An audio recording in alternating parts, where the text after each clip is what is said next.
নমস্কার বন্ধুরা, রান্না হবে আপনাদের সবাইকে স্বাগত। আজ চলে এসেছি কাতলা মাছের একটা রেসিপি নিয়ে। ঘরে থাকা সামান্য কয়েকটি উপকরণ দিয়ে এই রেসিপিটি সহজেই বানিয়ে নেওয়া যায়। আমি কিভাবে এই রেসিপিটি বানিয়েছি সেটা দেখে নেওয়া যাক। প্রথমে মাছগুলোকে ম্যারিনেট করতে হবে। তার জন্য আমি এখানে নিয়েছি 4 পিস কাতলা মাছের গাদার অংশ। মাছগুলোকে ভালো করে ধুয়ে এর মধ্যে হাফ টেবিল চামচ নুন দিলাম। এরই সাথে দিতে হবে 1/4 টেবিল চামচ হলুদ গুঁড়ো, একটা পাতিলেবুর অর্ধেকটা রস আমি দিয়ে দিলাম। সাথে দিতে হবে 1 টেবিল চামচ সর্ষের তেল। সমস্ত কিছুকে দিয়ে মাছের সঙ্গে ভালো করে মিশিয়ে নিতে হবে।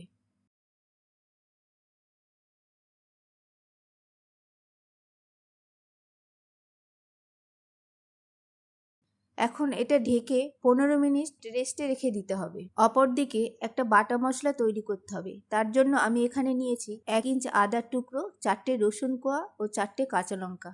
ঝালটা আপনারা আপনাদের স্বাদ অনুযায়ী দেবেন। মিক্সচার গ্রাইন্ডারে মশলাটার মিহি পেস্ট করে নেব। চাইলে আপনারা থেতো করেও নিতে পারেন। গ্যাসে একটা কড়া বসিয়ে দিয়েছি। কড়াটা গরম হওয়া পর্যন্ত অপেক্ষা করব। কড়াটা ভালোভাবে গরম হলে এখানে 6 টেবিল চামচ মতো সর্ষের তেল দিয়ে দিলাম।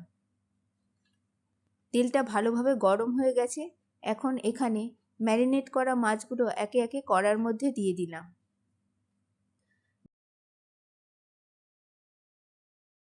মিনিট 5 অপেক্ষা করার পর মাছগুলোকে উল্টে দিতে হবে।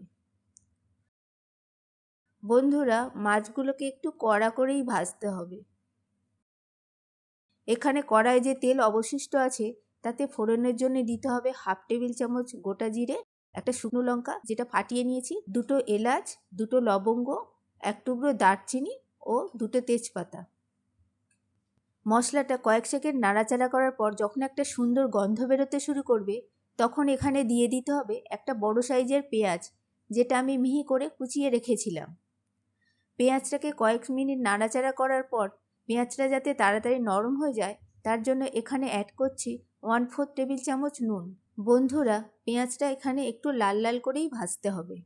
এইভাবে কয়েক মিনিট নাড়াচাড়া করার পর একটা বড় সাইজের টমেটো কেটে রেখেছিলাম সেটা দিয়ে দিলাম। আবারও ভালোভাবে সব কিছুকে মিশিয়ে নিতে হবে যতক্ষণ না টমেটোর থেকে কাঁচা গন্ধটা চলে যাচ্ছে। টমেটো গলে গেলে এবং টমেটোর কাঁচা গন্ধ চলে গেলে এখানে যে আগে থেকে আদা, কাঁচা লঙ্কা ও রসুনের পেস্টটা বানিয়ে রেখেছিলাম সেটা দিয়ে দিলাম। এই সময় গ্যাসের ফ্লেমটা কিন্তু লোতে রাখতে হবে, তা না হলে মশলাটা পুড়ে যাবে। এইভাবে পেঁয়াজ, টমেটো ও বাটা মশলা কিছুক্ষণ নাড়াচাড়া করার পর এখানে কিছু গুঁড়ো মশলা অ্যাড করতে হবে। তার জন্য আমি এখানে দিয়েছি 1/4 টেবিল চামচ হলুদ গুঁড়ো, 1/4 টেবিল চামচ জিরের গুঁড়ো, এরই সাথে দিচ্ছি 1/4 টেবিল চামচ ধনের গুঁড়ো, ঝালের জন্য দিলাম 1/4 টেবিল চামচ লাল লঙ্কার গুঁড়ো। বন্ধুরা, বাটা মশলায় কাঁচা লঙ্কার ব্যবহার আগেই করেছি, তাই ঝালটা এখানে বুঝেই দিতে হবে। এরই সাথে দিচ্ছি হাফ টেবিল চামচ কাশ্মীরি লঙ্কার গুঁড়ো।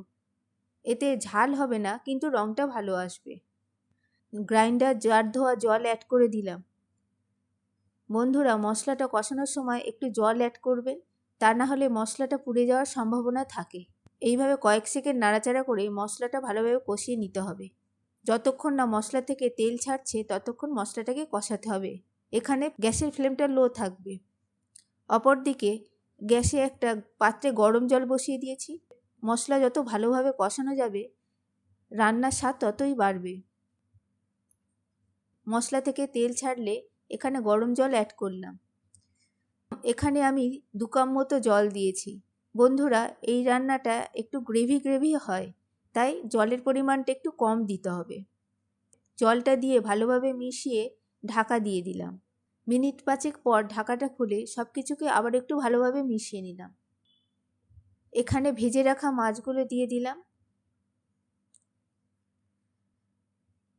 আবারও ঢাকা দিয়ে ঝোলটাকে ফুটতে দিতে হবে।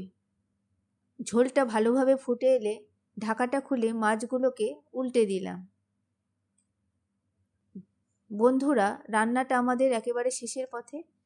এখানে কিছু ধনেপাতা অ্যাড করে দিলাম, দিয়ে আবারও ঢাকা দিয়ে কিছুক্ষণ ফুটতে দিলাম। মিনিট 5 পর ঢাকাটা খুলে দুটো চেরা কাঁচা লঙ্কা দিয়ে দিলাম। এতে ঝাল হবে না, কিন্তু রান্নার স্বাদটা ভালো আসবে। এইভাবে কিছুক্ষণ ফোটানোর পর ঢাকা খুলে সামান্য একটু গরম মশলা দিলাম। সব কিছুকে ভালোভাবে মিশিয়ে নিলাম। মিশিয়ে নিয়ে আবারও কিছুক্ষণ ঢাকা দিয়ে রেখে দিলাম।